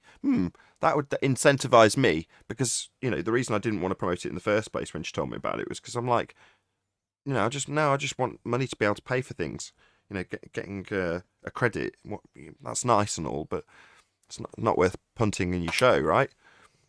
You're going to e-beg, you might as well do it for a worthy cause. But then when she showed me the other influencers doing it, not that I consider myself an influencer, but by the same token, in this instance, I'd be influencing people to change their electricity company, so I suppose I am. So there we go. Fascinating end to the show about e-begging before we encourage people to stay tuned if they're watching this on a different channel. I watched the live numbers drop while I was talking about my e-begging. Well, What do you gotta do to make that money? I have so many puns going through my head, I don't know where to start. Feel free. Knock them out. Got 5 minutes before All right, we end the live show. So because it has to do with electricity, this was a very good line from you to generate more income. Boom, boom. Bing. Bada boom. But I kind of threw this out there to get your opinion.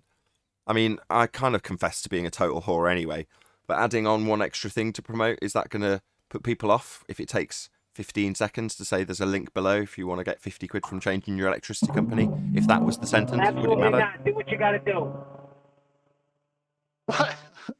Hey, what the heck was that? Go kart? It's his new car. Sounds great. That's my call. Well, let me get started on this car. The guy had me over a barrel. He was not releasing my car until I paid him for the work. It's usually the case. That's how it works when you I take a want to do it car at in. the end of the show. We'll talk about it later. Yeah, they've got a lien on your car. So when you leave a car with a garage, right, if you don't pay them, they own the car. Yeah. I'll explain it to you tomorrow morning. Fair enough. I think that's probably the moment I'm going to round out the live show and ask everyone who's watching on either Nathan Oakley or Nathan Oakley Premiering streams to stay tuned, as there will be an after show to follow. Unfortunately, if you are watching this live, this is where we bid you farewell. A huge, massive, enormous thank you to all of you who smashed the super chat, liked, commented, shared, subscribed, and all that good stuff. Be sure to check out nathanoakley.com and the Flat Earth Debate Forum to keep up to date with the community debate. Once again, stay tuned if you're watching on either Premiering stream. I've been Nathan Oakley, and I'll see you all in the next video.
So, now I'm looking for the buck.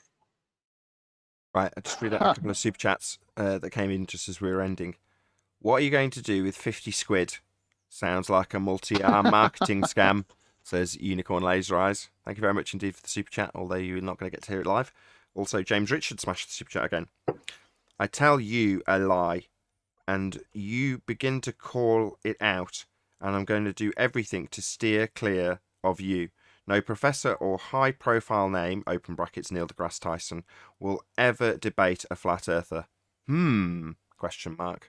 Thank you very much for the super chat, James Richard.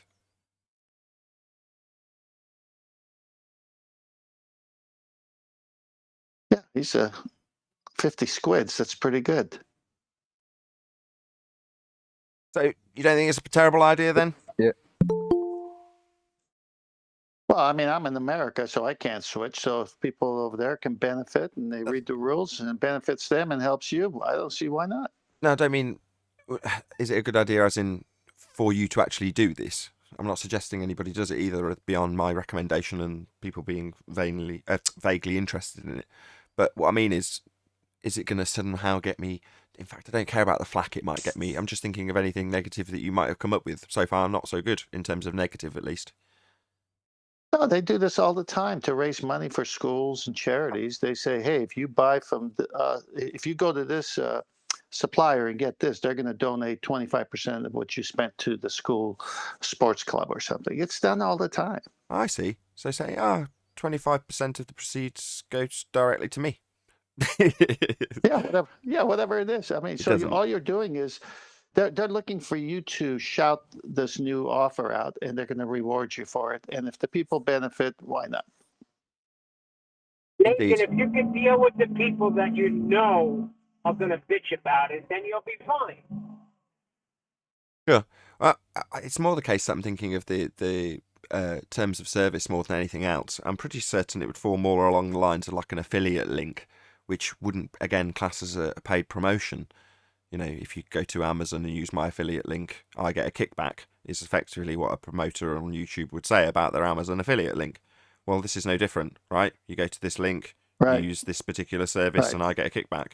So it's all I want to really know is, do I need to tick the box that says I've got a paid promotion and have that annoying, this has got a paid promotion in it? And as far as I understand from reading it so far, unless you're actually getting paid to specifically promote something, in other words, here's a product, here's £200, promote it on your show, and then you need to disclaim that you're actually being paid to promote it. Gotcha. Yeah. Whereas this is more of an affiliate program that you're getting rewarded to promote it, but you're not being paid a set number like per hour or for that commercial per se. I would send a text to Jaron. He's done stuff like that in the past. Add promo code links and get this, and you get he gets a certain cut of it. I remember in the past, so he'd be able to answer that one. Yeah, I don't think that's even necessary, because even then I've seen other YouTubers that do exactly the same thing and they don't disclaim or tick that box that has to go along the bottom. Whereas when I've seen Car Audio Fabrication or someone else, I can't remember what they were doing, but they were like a guy that installs car audio equipment, and a manufacturer had said, promote this DSP unit. And at the beginning of that, although he's got even loads of sponsors and loads of affiliate links, in that particular instance, he's ticked the box because he's actually being paid to make that video and paid in the video to promote the thing that he's working on. So it might look to the untrained eye like, oh, well, he just really likes that piece of equipment. Well, no, he's being paid specifically to promote it and build with it.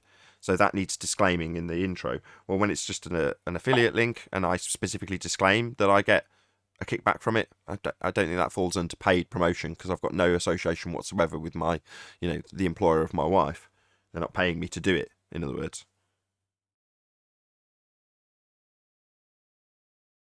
Yep, I think you're okay, Nathan, but I'm just a little shocked that you're going to e-beg for electricity money. Say again. I said I think you're okay with disclaiming it, with not disclaiming it, but I was saying I'm a little shocked that you would e-beg for electricity money. Shocked. Boom, boom. Well, like I say, I wrote it off initially, but my wife talked me into it yesterday. It's not like it comes with no charge. Boom, boom. Nice one. Indeed. Well, I think it'll be beneficial. So, like I say, I'll have one more once over the terms of service, and I don't think there'll be anything for me to do other than just disclaim the link's there if you want to use it, and that'll be it. And hopefully, I'll get, you know, a few people actually use it and get 50 quid out of it, as will I. I was all ready to go after that dude. I thought he was serious. I just needed to pun. Oh yeah, totally joking. I think you should do it, Nathan, as it's the current trend. Oh, it's the current trend. Boom, boom. Very good. Hey, Brian, what are you talking about? What? Oh my. Anyway, it's just an idea. A light bulb went off over my head.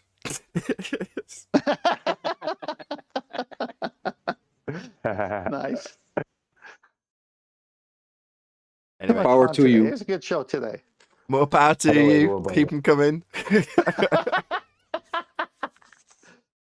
Can we not? This isn't so bad. The subject. If this is the worst it gets from my own side, that was more, like I say, I don't care about the opponents. They're just looking for something to ridicule me about personally, and who cares in the argument scheme of things. Well, what I was more concerned with, you guys would be like, no, you can't promote an electricity company. Electricity companies are the devil. As we all sit with our laptops plugged in. They are. They put what's his name out of business. I don't think it can go wrong, Nathan, because I think a breaker would go off. Ooh, great. Boom, boom. Boom, boom. Boom, boom. Who's the guy that When you start guy promoting that was NASA is when I'll start cutting you off, Nathan. That's right, Chocolate. Tesla was given free electric, right? That's what they say, and then there was that big conspiracy. If I do come under any criticism, I'll just give a metered response. Well, you have a show that has a good outlet. Wow. Oh This my is like God. the beer pun day. I'd like to bring There's up something. positives and negatives to this, Nathan. This gets better. I don't think you're going to top that one. That's the best one so far, Brian. Come on, Brian. Oh. Is there any downsides to this? Well, there's positives and negatives. That's the best one. Excellent. Thanks, lads. It leads to much confusion. Leads. Confused, fused, fusing. Oh, confusion.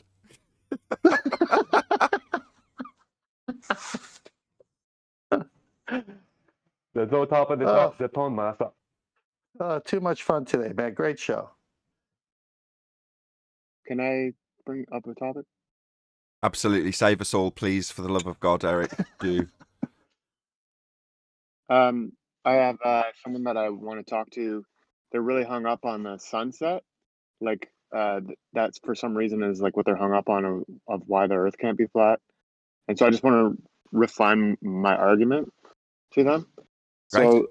So, I'm guessing that, like, first of all, it's there's two fallacies being used: is the begging the question, and then the non sequitur. Like, they're assuming that the Earth is a ball and that the sun's a million miles away or whatever it is, and it could only work on that model. So they're assuming that, and then they're using a non sequitur because what's happening in the sky has nothing to do with the shape of the Earth. Is that correct? Well, there's three. So, yeah, you're spot on, but there are three rather than just the two. So there's the begging the question fallacy, you're assuming Earth's a sphere. Part of the same begging the question fallacy is the assumption that the horizon is a sphere edge for the sun to go behind. But what you missed was that they also assume that what you're observing in the form of the sunset is actually a Coriolis deviation. So what you're seeing is the not actual movement of the sun as the Earth turns underneath it. So that's a further assumption that they're making in the begging the question fallacy. Go on, whoever it is in Discord. Is it Adam? Or have you just left the mic open? Tinkling. Sorry, I'm on mute. Sorry, Nate. All right. So which bit did you want to polish up, or which bit are you having trouble with when they come back to you with a rebuttal? No, I don't. I'm actually doing what you guys were talking about before, the dialogue in your head. I'm trying to like just work out like what the responses might be. And then, but I don't even know if I have to go to the explaining it part, if I can just point out that they're fallacies, because it can be explained on a flat Earth, right? Well, maybe we'll get to that after. But I would say no. But if you feel maybe you can, then I'd love to hear it. But in terms of their assertions, yeah, pulling apart the fallacy is perfectly sufficient. There's no further requirement from you to give an explanation at all. You know, you can just pull apart their assertions and fallacies. Well, you know, the assumption that we've got a physical sphere edge for the sun to go behind as the Earth turns underneath it, making it appear to deviate at 15 degrees an hour. The intonation in my voice should indicate why I'm, you know, higher pitched. Black Swan. But what I feel like but they haven't seen the Black Swan. But I feel like which fallacy is the better one to go at there, because I feel like saying like what's happening in the sky has nothing to do with the shape of the Earth. Like, okay, like just all that aside, one has nothing to do with it. If that's the one you want to go with, what the one you're edging towards is the only one you didn't mention then, which is the Coriolis deviation. If you want to assert the movement or apparent movement of the stars has nothing to do with the shape or ground that you're standing on, well, in the assertion with this sunsets example, you've got the spherical shaped Earth. Well, you've already got that's a begging the question fallacy. And if you don't want to go to the debunking of that begging the question fallacy with the R value in the Black Swan argument, then you can move over to the assertion that these two things aren't attached by way of not actual deflection. So to expand on that, if they're going to assert that the sunset is an effect of the Earth turning underneath the sun, right? That's Coriolis deflection. Well, that would infer that there's a non-inertial spinning reference frame moving beneath the sun to give us 15 degrees an hour deflection. So Earth's turning underneath at 15 degrees an hour then. Well, then you've got the assertion that you've got a non-inertial spinning reference frame turning underneath an inertial reference frame. Well, then you just see Coriolis deflection in drones, helicopters, aeroplanes, anything else that's not attached. Because that's their claim. The sun is moving at 15 degrees an hour because the Earth's turning underneath it. And if you're saying, well, the way I want to take the argument is these two things aren't intrinsically linked, well, no, they're not, because if they were, you'd see Coriolis deflection in lots of other things, not just the sun. Yeah, that's true. But then they'll go to the Earth spins. Then they'll go to the atmosphere spins with the Earth, right? So no. And then So why is the sun moving again? Oopsie. That's where you get them. Because if the atmosphere is moving with the Earth, then there is no Coriolis, which is the claim. Yeah. So, but if I was a baller still, I would say that that Earth is spinning with the atmosphere spinning with the Earth, and beyond the atmosphere, that's Coriolising. That's what I would say if I was still a baller. But then I would go to gas pressure without a container. Hold on, but they're in. Okay. Yeah, but upon you saying Earth and atmosphere travel together, so what that baller is suggesting is there isn't any Coriolis deflection then. So, and but also, is that the if same you're argument? saying Coriolis is beyond the atmosphere, well, Coriolis is the apparent deviation witnessed from the non-inertial reference frame. That would be the ground, the Earth. Right? Correct. You don't have Coriolis. You're not seeing Coriolis from beyond the atmosphere. That's crazy. Yeah. Correct, Chocolate. You know what hold on, Brian. Hold on. Just to give clarity to what Chocolate's just said. What Chocolate's saying is you can only observe Coriolis as you're on a rotating platform. So this whole, well, the atmosphere is moving with it nonsense is like, no, the effect is only observable on a rotating platform. And they're asserting Earth is that rotating platform. And they're further asserting that that rotating platform is what causes the sun to move. Now, that assertion is Coriolis, which it is claimed Earth has. And they give further examples with bullets and footballs to assert that we have this Coriolis effect. So then it comes down to, do we actually have Coriolis effect, as is asserted, with the Earth turning to move the apparent position of the sun? Well, the answer is no, because there isn't any demonstrable Coriolis effect. Things would be drifting away. Now, if they say, well, no, Earth and atmosphere travel together, as was the response from the dude earlier, well, then there isn't any Coriolis effect.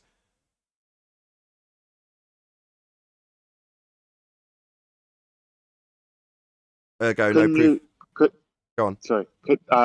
Couldn't the baller, like, if I was a ball, like, I just like to take that mindset, is that I would say that, you know, if the non-inertial spinning reference frame is like, say a roundabout, and you had, like, just for the sake of the example, you had a dome over it that was clear, and it contained the atmosphere in the roundabout, and someone threw a ball over top of that roundabout, then that would appear to drift because you could see through the dome. But if you had a drone inside of the dome that is over your roundabout, then that would go with you, wouldn't it? I got a question for you. Just before you do, though, Chocolate. So you've got two scenarios, one inside a dome and one that's not. And the one inside the dome has two problems. One is, so the baller in this case is asserting that we've got a dome around us so that we can have no Coriolis deflection. Well, Earth's asserted to have Coriolis deflection, and Earth's definitely not asserted to have a dome around it. So that's where that falls apart. So then you move on to, well, okay, so Earth's asserted to have Coriolis deflection, and we haven't got any. Back to the same point. Go on, Chocolate. Nah, I mean, you got it. I was just going to say that I feel like that'd be like a false equivalence because the Earth in your model that you're supposed to be defending doesn't have said dome. And then the other point, yeah, like you said, you're only assuming this dome because we don't have the Coriolis. So you already got it. Yeah, they'll take the example to you on a train throwing a ball and it's still being able to come back to your hand because you're on a train moving and the ball's moving with the air that's moving. Therefore, no deflection. Well, Earth's claim to have deflection. So they take it to this example that doesn't have the effect they're supposed to have to confuse you. So they give you an example where Earth and atmosphere is traveling together. Well, okay, that's an example that won't yield a Coriolis effect, and you're supposed to have one. Hey, Elijah. Yeah, be careful when they start throwing in containers that they don't believe that we're supposed to have, and they use that as an excuse as to why we don't see this effect that we're supposed to see. That's the okie doke they're trying to get you with, and hoping you don't notice it. So pay attention, very close attention to the words they say. You know where you're going wrong, lad, is that when they're asking you for an explanation, they're forgetting, and you're forgetting, that all they have is an explanation. They have no proof of any of this. So their explanation is that the Earth is rotating, and that gives us a sunrise and a sunset. So obvious, just as Nathan and Chocolate are saying, the obvious place to go is prove Earth rotation. And the actual proof, the main proof of Earth rotation, up to a few decades ago, was that we would see apparent drift of objects moving in a straight line in the sky because we were rotating underneath it. But when it was pointed out to them a few decades ago that we didn't see this, they had to make up what we've termed as globiolus. Okay? It's not Coriolis. It's not the Coriolis effect. What we've termed as the globiolus force. Now, on my channel, if you go Brian's Logic, go to my channel, that video is there, a few videos down, a video called What is Globiolus? And that'll explain exactly what they're claiming. And you can hold them to task on the nonsense they're talking about. Because they're trying to claim a convoluted version of the Coriolis effect having an actual deviation, along with a totally convoluted version of the conservation of angular momentum. Both of the things they're claiming they're not the Coriolis effect, and it's not the conservation of angular momentum. So you can hold them to task on the rubbish when they try to say, "Oh, the atmosphere is spinning with the Earth." What they're actually claiming there is what we term as globiolus. It's a load of rubbish, and you can hold them to task on that. Yeah, well, what they do in the process of what they do when they assert globiolus is they take their claim of conservation of angular momentum and they change it into differing speeds of linear momentum when traversing over a sphere. From the ground, that would induce Coriolis deflection, which is where I used to take it in debate.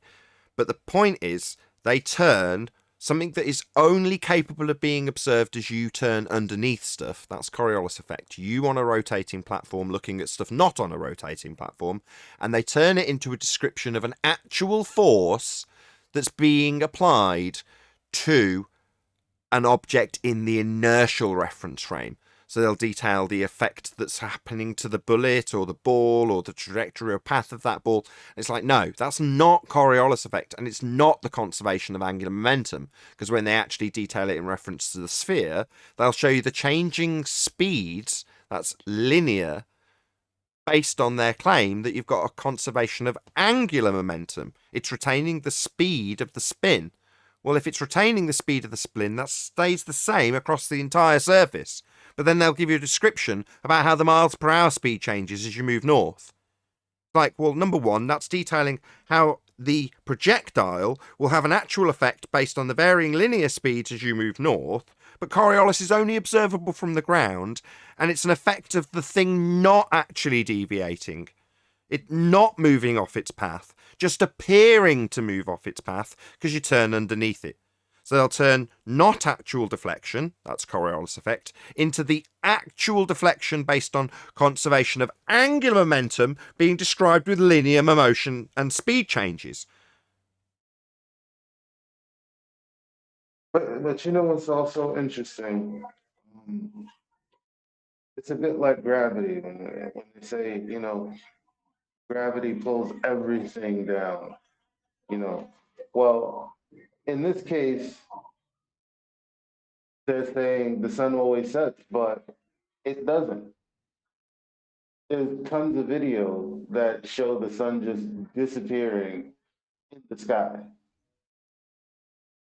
That's a different argument. So that argument is, why doesn't the size of the sun change throughout the day? Now, to paraphrase... No. That's what I'm saying is the sun doesn't always set, quote unquote. Sometimes it just disappears in the distance before it even touches the horizon. Yeah, Elijah is correct. There's all different things happen at sunsets depending on where you are in the world and the atmosphere there, and all that. The ballers keep on trying to claim that this physical sun going down behind the physical horizon every day, and it's not true. David Weiss has observations of the sun where it turns into a pinprick and disappears, and it doesn't go down behind anything. Things Correct. like that. It just depends on the atmosphere, the location, and the weather there. Exactly. So based on a glober's assumption that there's a physical sphere edge horizon to get in the way of a physical sun that's going to get behind it as the Earth turns underneath at 15 degrees an hour, they will ask you, why doesn't the size of the sun change throughout the day? And they're actually asking, why does the not actual size, that's apparent size, of the sun not change in not actual size as it moves from its not actual, that's apparent, position? Well, for the benefit of both sides, we're never going to know what this intangible item does when it is observed to be moving in an apparent way. Apparent meaning appearing, but not actual. Because we don't know the actual size. We don't know if it's taking a transition from big to small because of perspective. For flat earthers' benefits, this is. But the point is, they will ask you, based on their reification that it's a physical ball going behind a physical horizon, why it doesn't change in size throughout the day. And it's not actual size, apparent size, as it moves from a not actual, apparent location. Meaningless question, pointless answer, doesn't benefit anybody, we don't know what the sun is.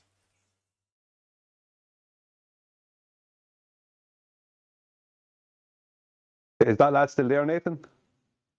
Again, Brian? Is that lad still there? Is he still listening?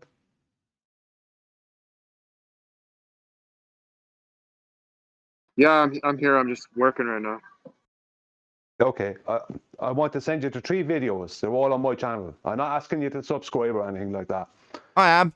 Subscribe to Brian's Logic Today. He's absolutely ace, and all of these videos that he's discussing, and the reason I can give these concise descriptions are because of Brian. And if it wasn't for Brian, I couldn't give these concise summaries. So subscribe today. If you're not going to promote yourself, I will. Thanks, Nathan. Okay, subscribe if you want. There's 3 videos there that will be relevant to you, right? One is what is globiolis, and that's close to the top. The second one will be a video or 2 down called about the Coriolis effect, right? Both of those are not long videos, right? They will detail both of those and the difference between the both of them. And there's a third one there that you can use in your arsenal. It won't explain the sunset, but it causes the ballers massive problems. And it's called For Surveyors, Jesse Kozlowski, etc. Right? And it's a 16-minute long video. Go to that video, and at 9.5 minutes long, at 9.5 minutes, there's a demonstration and stills, annotated stills. This is important. Watch the annotated stills of the demonstration after the demonstration, and that will show you what's happening with the sun and what's happening with when you move away from Polaris and other nonsense like that. It's a visual effect of perspective called optical drop. Okay, so you'll have that drives the ballers up the wall. I know, I used it last night on Brandon's. Thanks, Nathan. Yeah, I saw it. It's ace. Okay, thanks. I am subscribed too, I think. Yeah, subscribe today. Brian's Logic is the name of the channel. There's one more thing, Snoop. Go on. Before we move on, if we're going to move on from this topic. So, you know that physical sphere edge, right? You know how when we talk about if a boat went over physical Earth curve, then you shouldn't be able to zoom back into it, right? On the same sense, the sun is said to appear to go underneath the Earth curve as we spin away from it, right? And so, do you know that there are people that have been on the beach that have captured video where it seems to be half by the Earth curve horizon, right? And then they zoom in on it and it rises back up in the sky, back into a full circle. Right. Well, yeah, exactly. Your perception of it is optical. So it's apparent. and can be changed by focal length. Yeah, but does that give you any detail in terms of how physical or non-physical it is, or its distance, or it doesn't really help you? It does help us as flat earthers debunk the assertion that it's a physical entity going over a physical edge. Because, like you say, no, you can alter your perception of it by way of changing your optical advantage over the position it's in, apparently. Yeah. Well, yeah, debunking the assertion that it's a physical thing gone beyond a physical edge.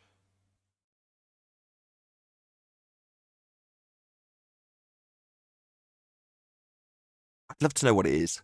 What the hell is it?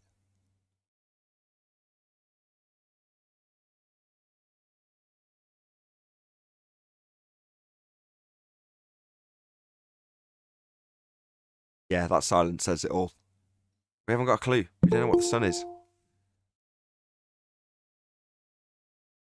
Hey, Sleepy Maria. Hello.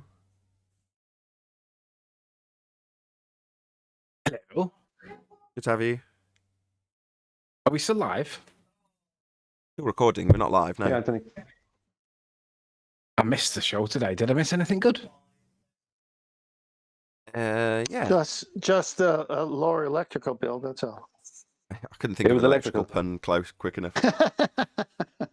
Boom, boom. Let me just knock this sound off. Bear with me. Didn't realise it was making noise. No bother. We're just So, waiting for what- Nathan to short circuit. Was there any evidence of Earth rotation today? Sunsets were brought up. No. Well, sunsets were The brought up.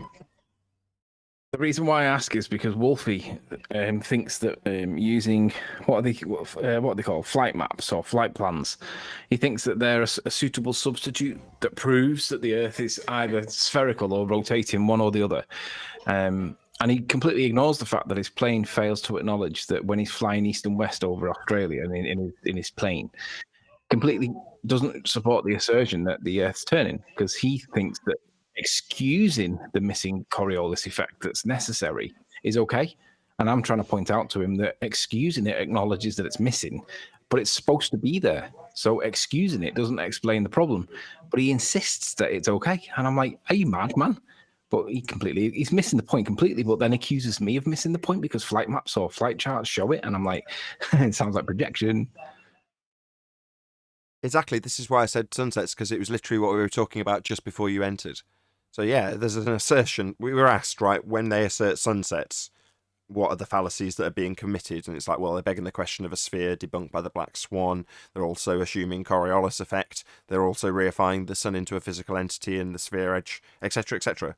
But the guy who put it forward was like, I want to point out that the two things aren't attached. What's going on in the sky doesn't determine the shape of the ground beneath your feet. Well, in the case of this example from Wolfie, then you need the two to be intrinsically linked, and it's asserted that they are, and it's asserted that there is Coriolis deflection.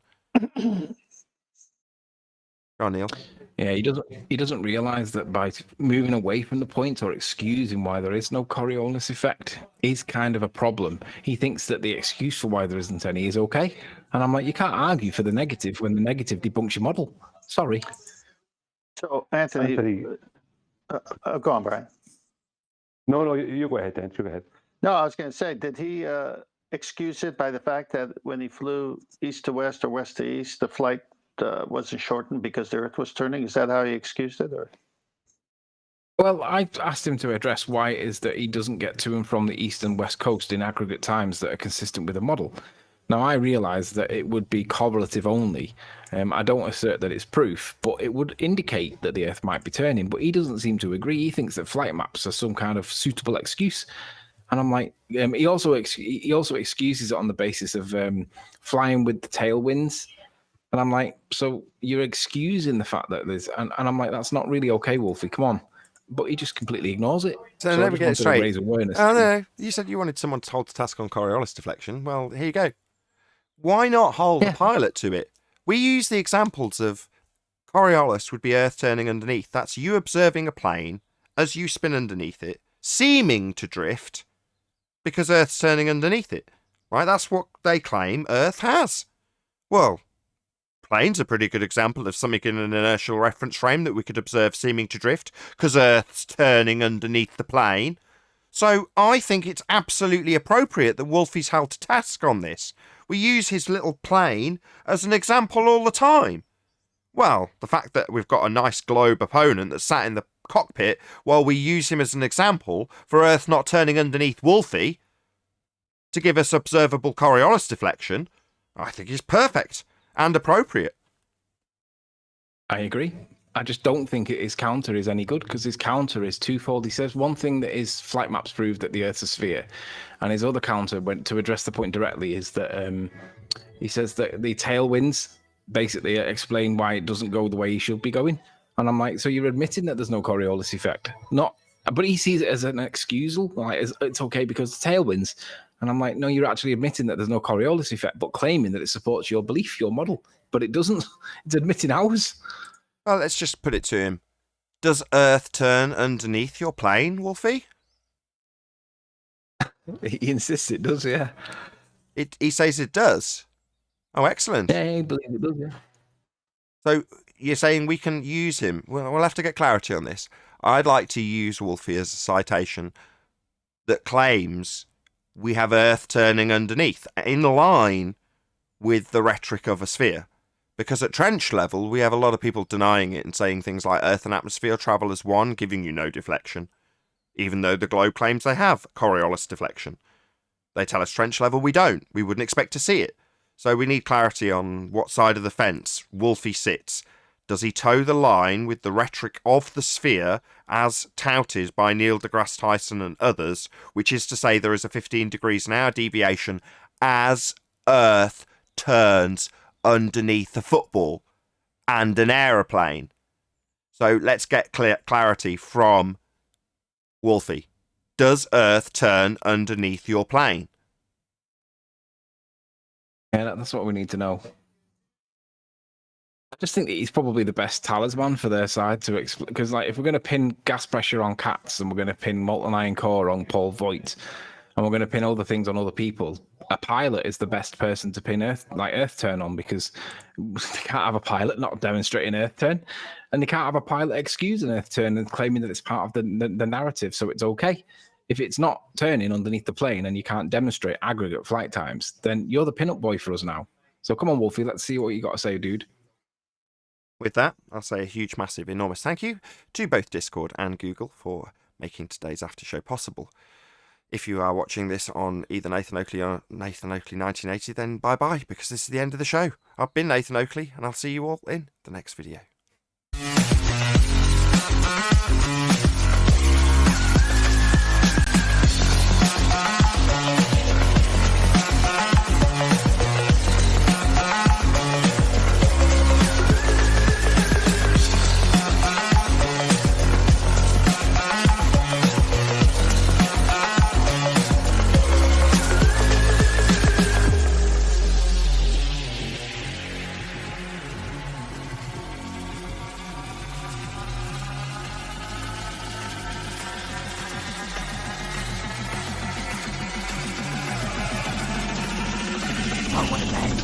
What a lovely day!